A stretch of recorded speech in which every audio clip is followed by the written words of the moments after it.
প্রত্যেকের প্রতি শ্রদ্ধা করে স্মরণ করে বিশ্বে যত উলিয়া উলিয়া গাউস কুতুব পীর পয়গম্বর যেখানে যে অবস্থায় আছে প্রত্যেকের কদম মোবারককে চোখ রেখে পক্ষান্ত যত উলিয়া উলিয়া গাউস কুতুব পীর পয়গম্বর আহলে বাইতকে প্রতিষ্ঠিত করার লক্ষ্যে শায়িত হয়েছে প্রত্যেকের রওজা শরীফের অধরে ভক্তি চুম্বন রেখে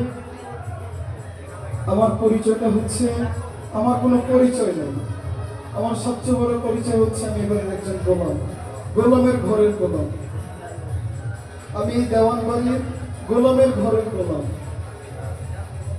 আমার চেয়ে বড় গোলাম ছিল পাগল বচ্চু সাহেব উনি তো 2017-তে মার্চের 5 তারিখে আমাদের লিখে সবাইকে রেখে চলে গেছে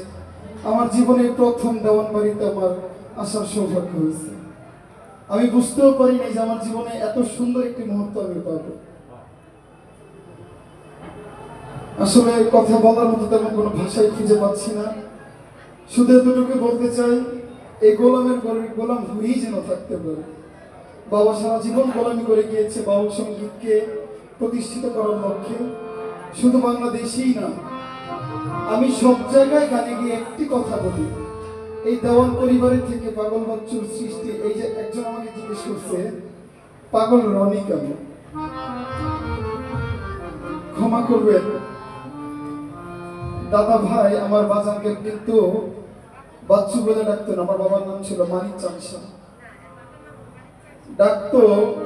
আমার পাগল কইরে কি আমার পাগল কোথায় দুইজন মানুষকে ডাকতো এক আমার বাবা পাগল বাচ্চু সাহেব আরেকজন ছিল মাতা কবি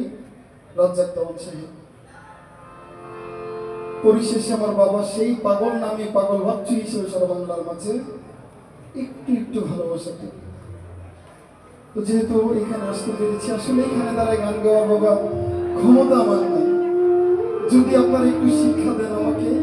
আমার কোথাও ভুল হলে আমাকে একটু বলবেন যে এখানে ভুল আছে এটা শিখতে হবে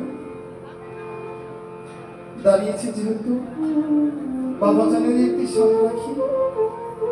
সামনে কোথাও কোনো রকম ভুল করতে হয়ে গেলে সকলে ক্ষমা দৃষ্টি দেখবেন ধন্যবাদ সবাইকে আসসালামু আলাইকুম ওয়া রাহমাতুল্লাহি ওয়া বারাকাতুহু